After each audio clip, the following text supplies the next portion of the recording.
रे? ये सत्ती साची पान भंडार टेंगरा मोड़ वाले एकदम टेंगरे आदमी लागता हमके। दिल में बस तस्वीर उड़कर टांगल रहे, दिल में बस तस्वीर उड़कर टांगल रहे। निरहु हवे हमार हमसे कि हमसे सकल रहे।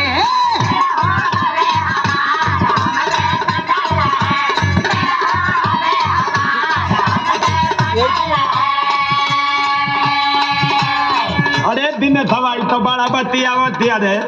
ई पहले ही से ऐसे हो कि यहाँ आइले के बाद ऐसन भइल। अरे नहीं दादा, आइल तो कुछ और रहे, यहाँ आए के कुछ और हो गई। का हो गई रे? बताई तनी बता था। आइल गौने पर रहल फूले हरी,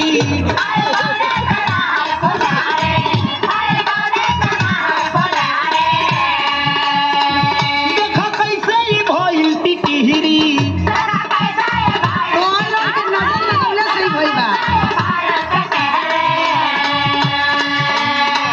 एहू का तकदीर सोचो फटल रहे, एहू का तकदीर सोचो फटल रहे।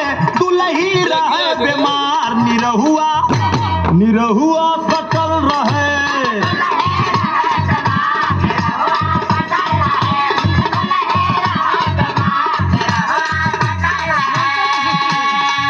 एक बात हम तो के सही सही बता दें कि हमार निरहु हमके इतना मानल